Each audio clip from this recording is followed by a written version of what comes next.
हर हर महादेव। आज हम आपके साथ शेयर कर रहे हैं सेंगोल कहाँ से आया। सेंगोल, इस सवाल के दो मायने हैं। एक तो ये कि सेंगोल आखिर है क्या और इसका इतिहास क्या है। दूसरा ये अचानक चर्चाओं में ये कहाँ से आया। पहले मूल वाले सवाल पर तो बात है देश की आजादी से ठीक पहले की। तय हो चुका था कि सत्ता को हस्तांतरित कर अंग्रेज जल्द ही अपने मुल्क को लूट जाएंगे। वायसराय माउंटबेटन ने जवाहरलाल नेहरू से पूछा, क्या सत्ता हस्तांतरण की कोई समारोह होता है। नेहरू बोले, राजा जी से बेहतर कौन बता सकता है। तब राजा जी यानी चक्रवर्ती राजगोपालाचारी ने सुझाया कि चोल वंश की एक परंपरा है जिसमें सेंगोल को सत्ता हस्तांतरण का प्रतीक माना जाता है। जाता हुआ राजा आते हुए राजा को पंडे पुजारियों की मौजूदगी में सेंगोल सौंपता है। आदेश देता है कि वह प्रजा पर उचित और न्याय संगत तरीके से राज करे। सेंगोल तमिल भाषा के सेम्मई शब्द से बना है जिसका अर्थ धर्म या सच्चाई या न्याय परायण है।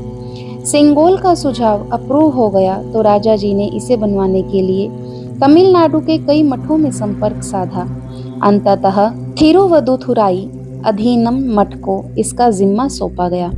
मठ के मुखिया ने फिर मद्रास के वुमिदी बंगारू चेट्टी ज्वेलर्स को सेंगोल बनाने को कहा। तब सुधाकर और एथिराजुलू नाम के दो युवा इस पर काम करने लगे। दोनों अभी भी जीवित हैं। 5 फुट लंबा सेंगोल बनकर जब तैयार हो गया तो उसे दिल्ली लाया गया।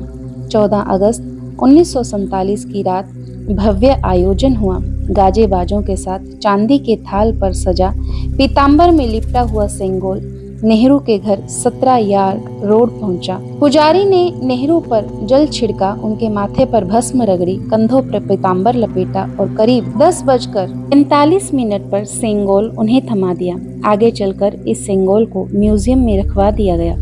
ये तो थी सेंगोल की मूल कहानी।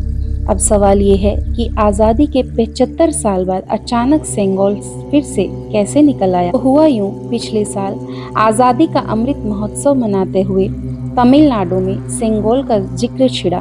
वैसे छिड़ता तो कई बार रहा, लेकिन इस बार मोदी जी ने सुन लिया। बस फिर क्या था, तय हो गया सेंगोल वाली सेरेमनी फिर से की जाएगी। जब नेहरू जी ने की तो मोदी जी क्यों नहीं कर सकते। अब तो स्वतंत्रता दिवस के दिन मोदी जी पंडे पुजारियों से सेंगोल की भेंट लेंगे और फिर उसे वापस म्यूजियम में न भेजकर नए संसद भवन में लोकसभा अध्यक्ष की कुर्सी के पास रख देंगे। अगले साल चुनाव है, सत्ता हस्तांतरण के ये है इतिहास के कुछ पन्ने। इसी के साथ हर हर महादेव।